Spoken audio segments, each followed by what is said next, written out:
Welcome to Unleash Your Inner Goldilocks, how to get it just right. Thank you for joining us for another week of conversation. And I am absolutely delighted about our guest today. He is a returning guest. I know you've enjoyed the conversation with him in the past.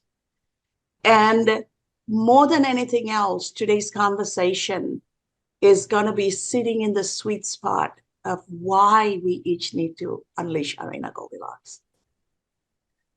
This world needs so much positive impact.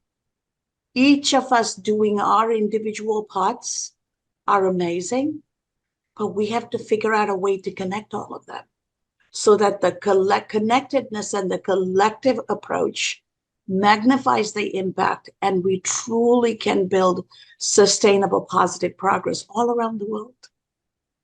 We are too busy being polarized. We're too busy pulling each other to only see our perspective. And in this tug of war, we are leaving our future, our children's future, peace, prosperity, everything behind in that moment of passion, right? And here is where our conversation comes today. How do we come together and how do we live our destiny? How do we connect our destinies in a way that we magnify and amplify what we need to accomplish?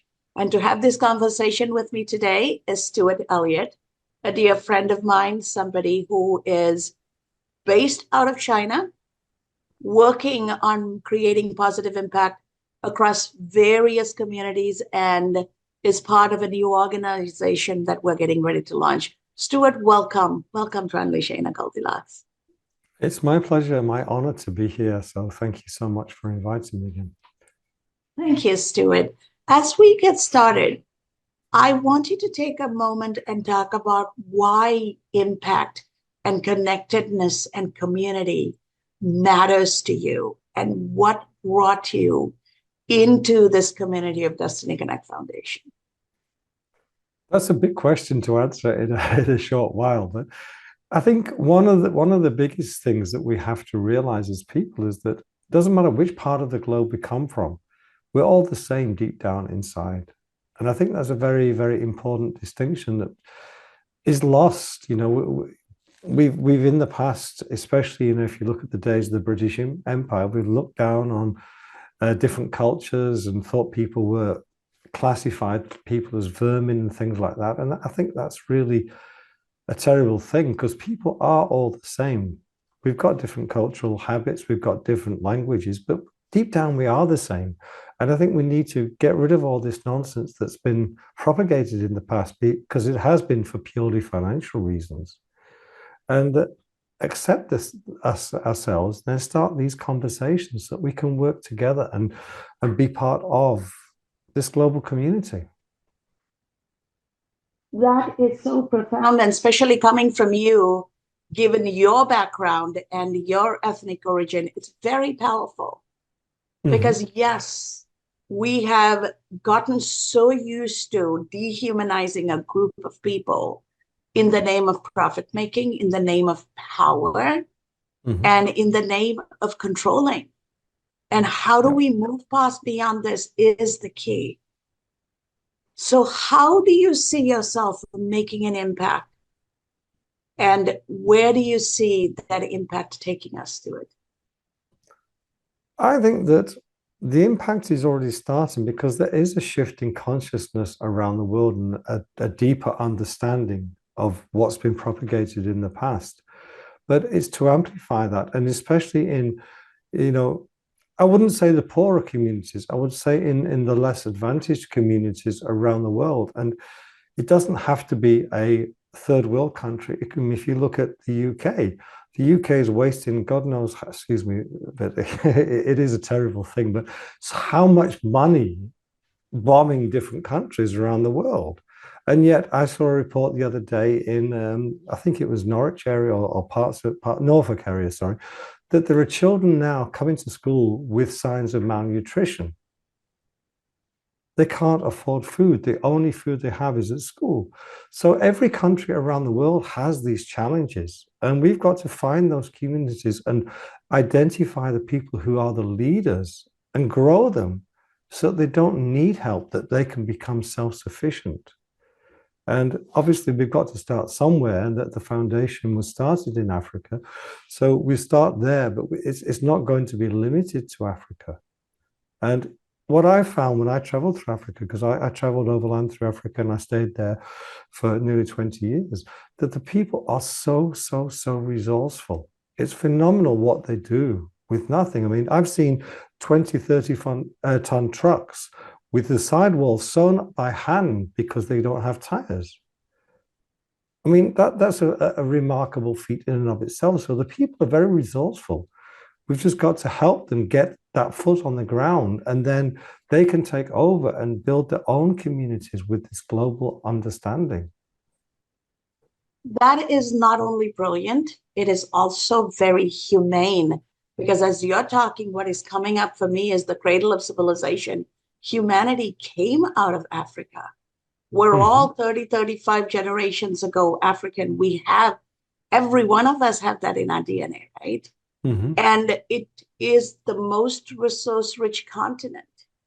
And most of the countries the world calls poor countries, Mm-hmm. these were all affluent nations before colonialization. Yeah, and that's the You big take problem, India, isn't it? Sri Lanka, all of Africa, most of Latin America and Central America, all of these were resource rich and thriving in their own way. It was Mm-hmm. socially engineered to get here. And now, how do we get them back so that they have everything they need, but we just need to remove all the barriers, right? And Mm-hmm. how do we allow them to propel forward? And I loved what you said about even rich countries, even in the United States, even in the UK, while we Mm-hmm. spend money in a wasteful way to do something, there are so many children and families without food. Mm-hmm. I Yeah, was just it's a watching crying TV. shame. Yeah. I was watching TV and they were talking. It only requires $3 a day in the summer to feed a child a meal. And some state governments do not want that, No. right? So we're picking and choosing who is human and who should be dehumanized. How do you see us, even in what we call the first world nations? There are two worlds. Mm-hmm.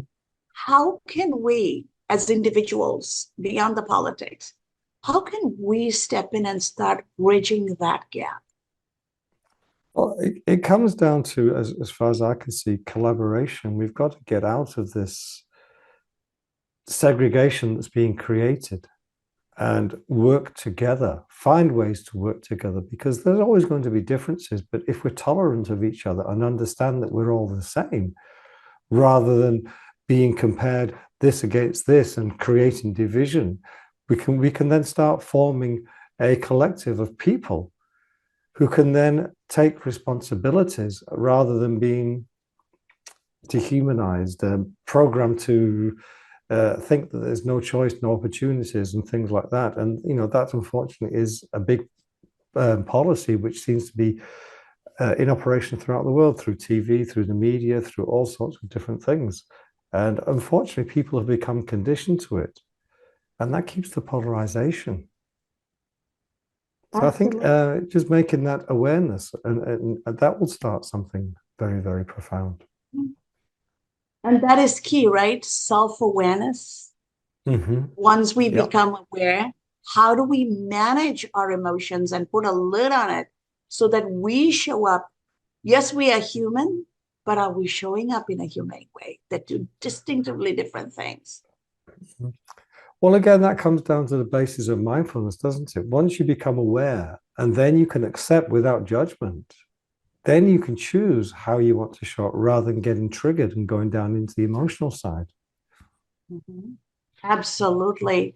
So, talk to us a little bit about what is your role in Destiny Connect Foundation as an advisory board member, and My how is role. that going to? Yeah. Yeah, okay.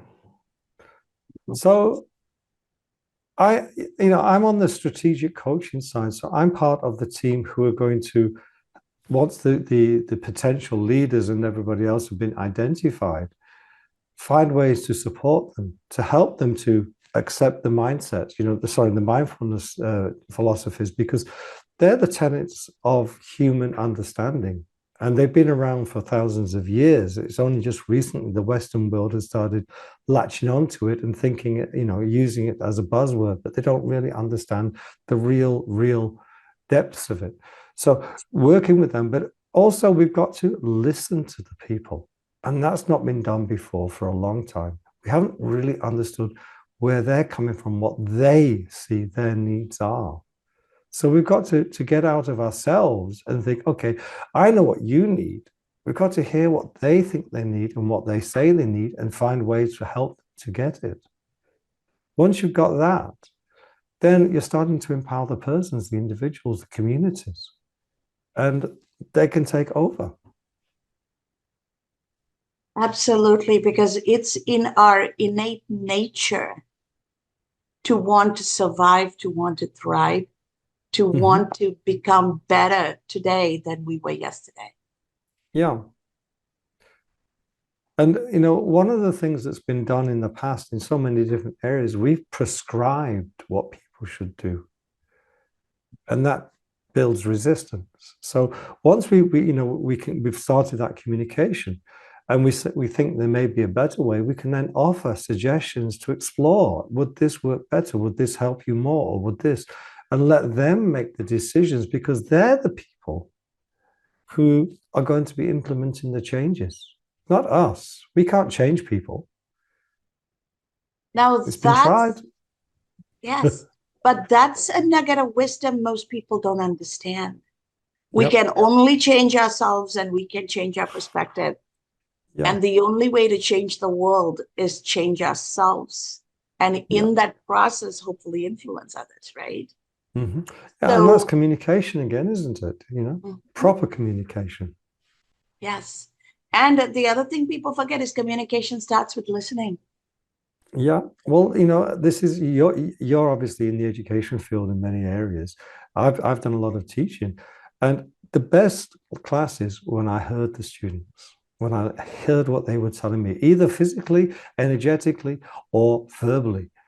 And once I did that, I was able to communicate in a way which uplifted them and gave them empowerment rather than me talking down to them as a teacher. It is, that a lot of teaching, so-called teaching, is teaching down. It's not teaching to, it's teaching at, because they haven't got that communication.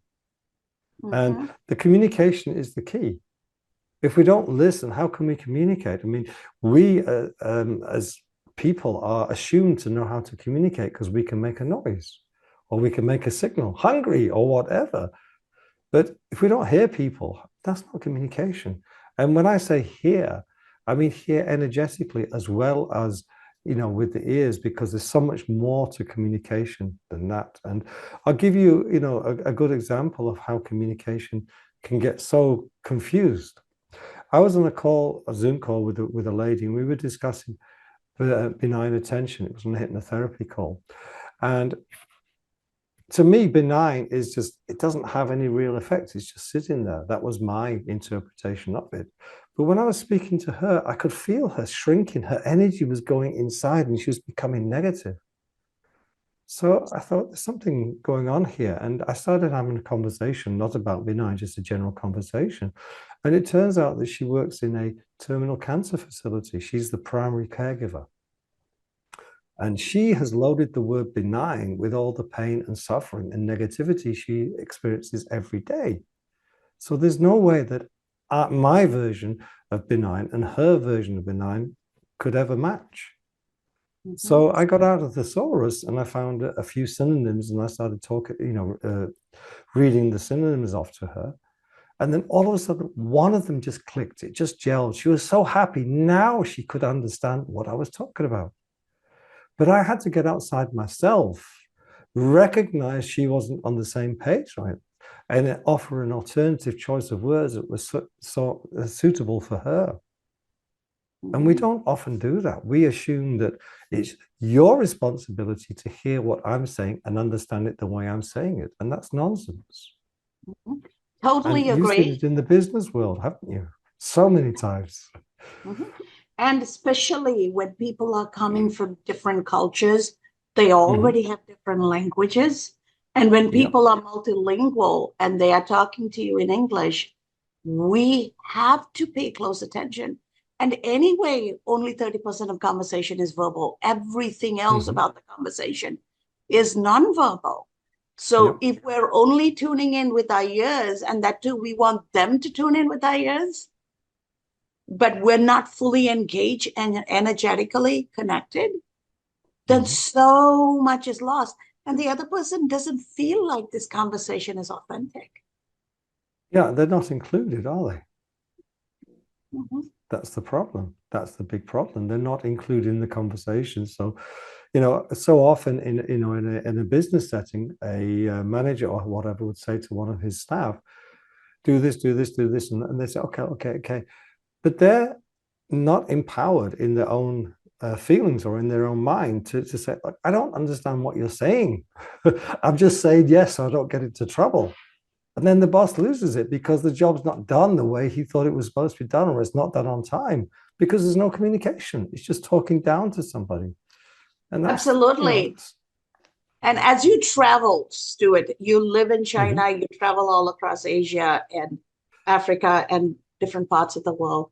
In different cultures, they deal with that disconnected talking at you differently, right? mhm, yeah. And in South Asia, India, Sri Lanka, okay, okay, okay, okay. Oh, yes, yes. It doesn't mean they agree. They're just making sure you don't lose face and we can move on away from here, Mm. right? Well, this is one of the things about Africa and Asia. They have a bigger um, importance attached to the face situation. Westerners tend not to have that. They're not interested. And, we have over here in China, that, a common understanding Westerners have no face. It's not important to them. But it's so important. I've seen two old ladies arguing at the market over vegetables for less than a cent to see who could get the better bargain. And it was all about face. It went on for about 20 minutes, but it was all about face. It wasn't about the money. And that's the key. We don't understand that. Mhm. And losing face or making somebody lose face is not part of that culture. So just No, because they smile and walk away didn't mean they agreed to anything. And no. how do you code that? How do you integrate that into the follow up action? Or are we diverging in two different directions and then getting mad at somebody because I thought you agreed? Oh no, your nod is my nod, not my nod. Mm-hmm. Because we're not communicating. We're not taking that time to understand what the other person is really telling us. And that person's not taking the time to say it in a way that we need to hear it. So we've got two disparate views, if you like. And it does take a lot of personal awareness and the ability to step outside our own ego. And that's a big thing for many people, a big, big thing. Yes. And when we get the communication right, then we are able to connect with each other in our humanity at that Mm-hmm. level of energy, because you and I talk about energy because energy doesn't come with a physical appearance, and therefore all the labels go away when you connect with each other at an Mm-hmm. energy level, right? And most of Yeah. Asia greets each other this way because we are recognizing the energy inside each other. And Mm-hmm. at that level of energy, we're all one. And when we Yeah. start from there and we connect at an energetic level, at the level of a soul, however you want to define it, then there is true connection.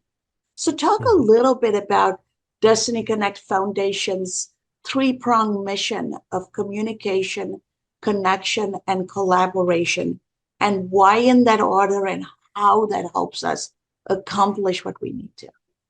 Well, we've spoken quite a lot about communication, and if we can't communicate, we can't go any further because everything is then false, isn't it? There's no truth there. So the communication to me always comes first.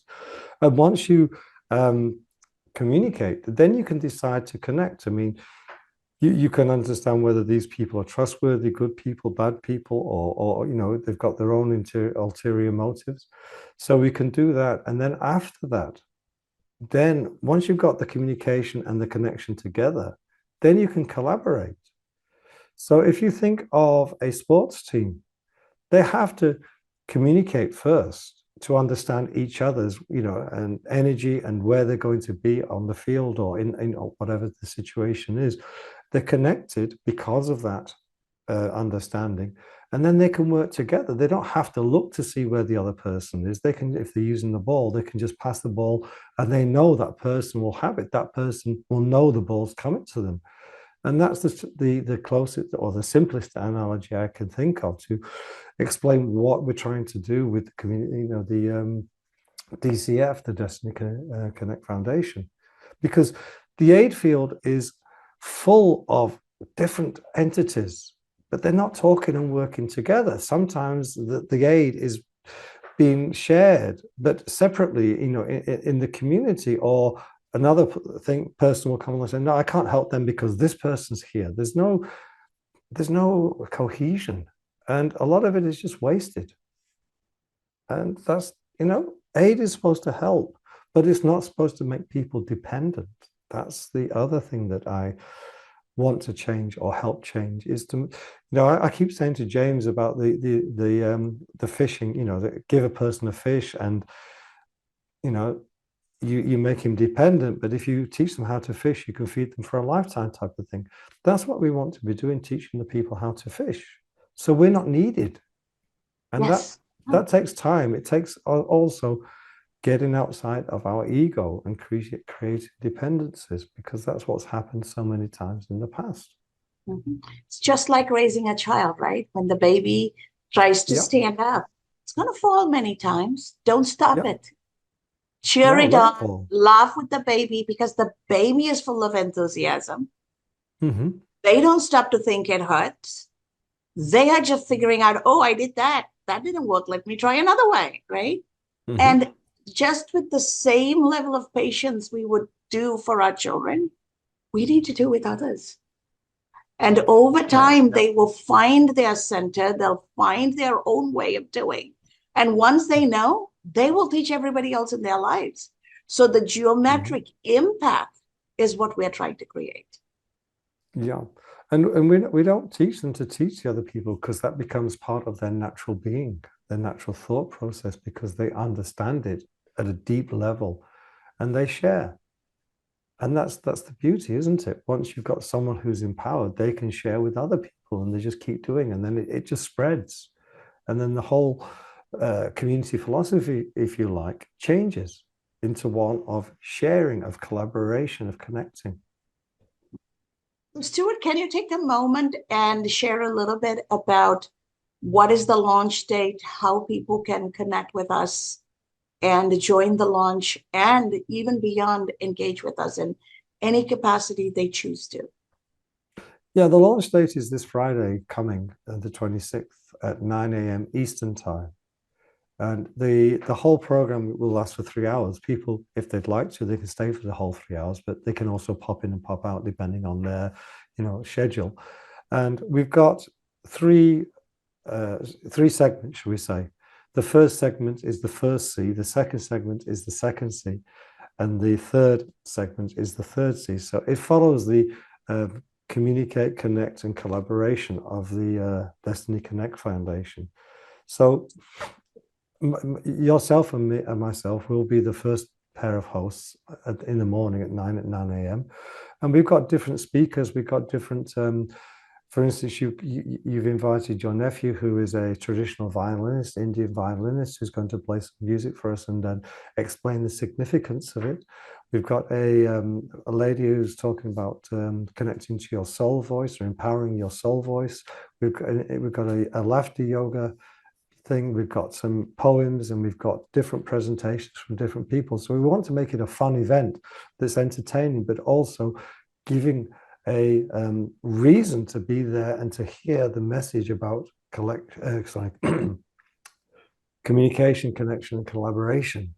And then we'll obviously be looking for people who want to get involved. We've got volunteers coming to speak, and people can make pledges or donations, and they can get involved in very, very different ways. We've got all the information on the website and on the LinkedIn page.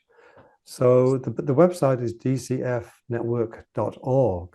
The LinkedIn page, I'm sure you can put it in the chat afterwards. I can't remember the name of it offhand, but you can, you can go there, and then you can choose how you want to get involved and to support us. Mm-hmm. One of the things I'm going to be doing later, as I get more clients on, is every time I get a client in my own personal business, I will give a portion of that income to the foundation as a donation to help grow our reach.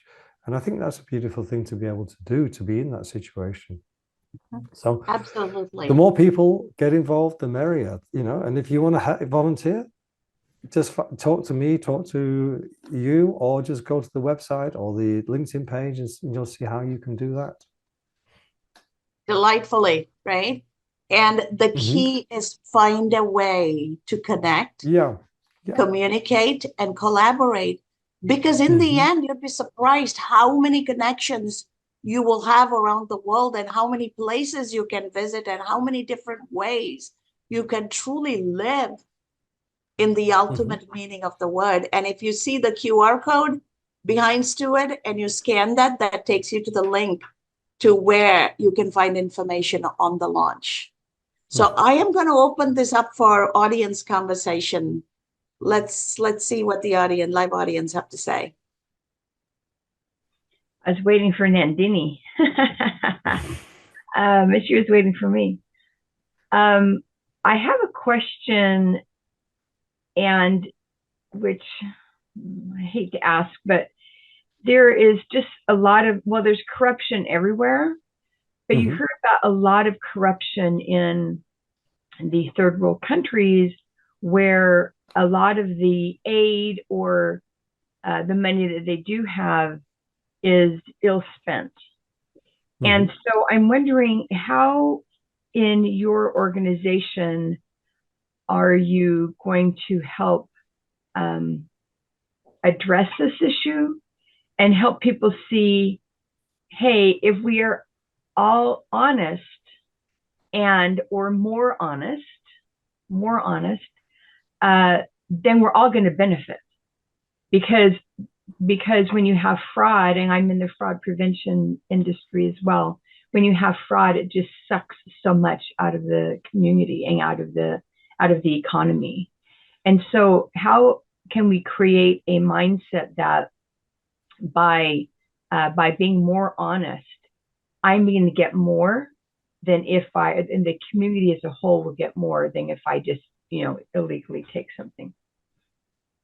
Now, that's a very, very big question. And I would suggest also, as you probably know this as well, it's not limited to the third world. I think it's a human problem, because it is part of humans' nature.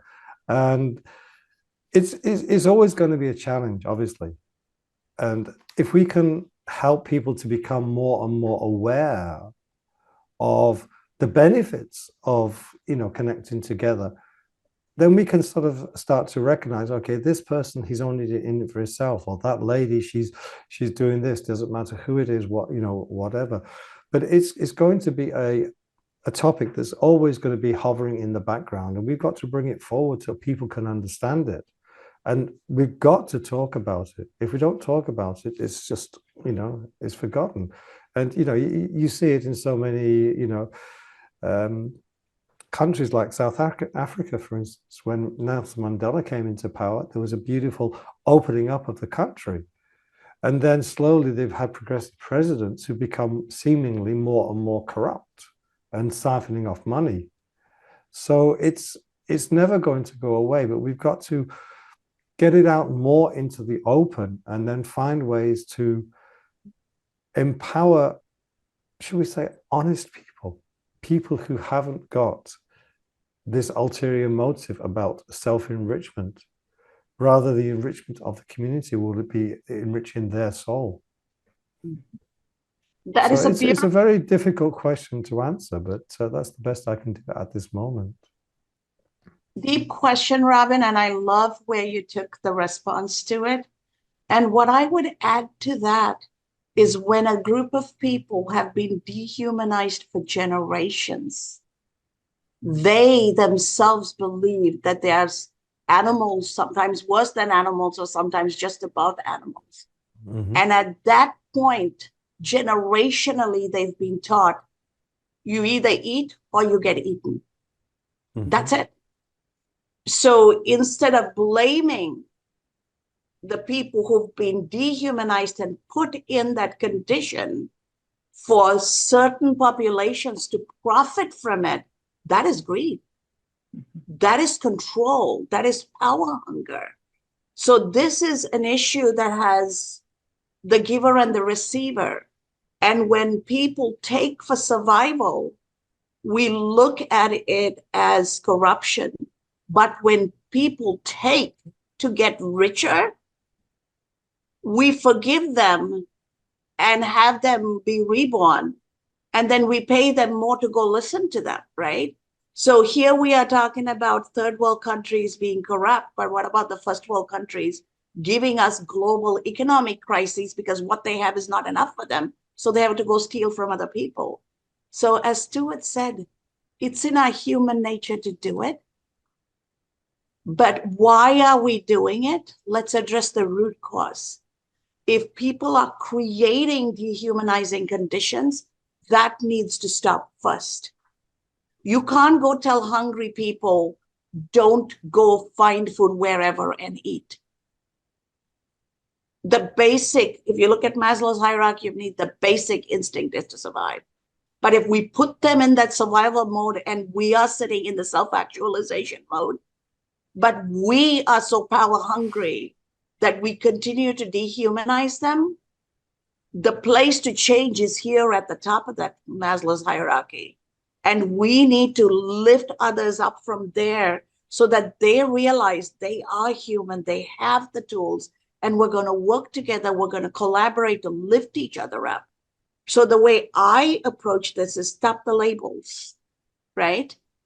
We're all capable of doing whatever we are because God knows I've lived through the man's inhumanity to man in its ultimate sense growing up in the middle of a genocidal war. But let's get past that hate. Let's get past that hunger. Let's anger. Let's get past that power and greed. And then let's start making it a level playing field. Equity is not a bad word. You don't put your 3-year-old and a 3-month-old in the pool the same way. So as a parent, you know how to treat people differently. Why not treat all of humanity the way each of them need to be lifted up? And to me, that's where the solution is. Yeah, and we've got to get outside ourselves to find out how they need to be lifted up, don't we? Absolutely. Absolutely. So thank you so much, Stuart, for coming and having this conversation. I cannot wait for Destiny Connect Foundation's launch and cannot wait to continue to collaborate with you in so many ways. Because those of we've us just who are started, privileged, haven't we? yes, we just started. But you and I have been doing things on the side too, right? So this is larger than that. We continue our human quest. And let's bring more and more people into the fold because we can't do everything. We need all hands. I was going to say, the more we bring in, the more we can learn about how to help, how to get involved, how to communicate, collaborate, connect people. So we can't do it with 2 people. We need hundreds, and then we can grow as well at the same time. And that's also beautiful because it's about growing everybody, isn't it? Absolutely. One plant doesn't make a garden, right? No. We need to have all the colors, blooms of all seasons. And we just need to make it beautiful because of our diversity. Our diversity of culture, our diversity of thinking, our diversity of problem solving, our diversity of language, all of it makes it beautiful. So thank you so very much, Stuart. Appreciate you very much. And delighted we had this conversation today. Yeah, well, I mean, it's been an honor, and I'm always available to have those conversations and see where we can take them. Beautiful. And to our live audience, thank you for participating. Thank you for sharing your thoughts and your questions so that we can expand on our listening and our communicating, and totally ultimately ending up in collaborating to build a better world. And to our larger audience out there, start listening. As Stuart said, we all need to listen to each other and not just with their ears, right? In a truly energetic way, immerse yourself in the other. Let go of our individual egos and our own perspective and listen. And from that listening, take the time to make authentic connections. And through those connections, find impactful collaboration opportunities. And together, let's build a better world. Let's make this a better world that we each found it. Yeah, because we deserve, the world deserves us to treat it well. It's a living creature, and it has a lot more power and potential than we realize. So if we look after it, it will look after us.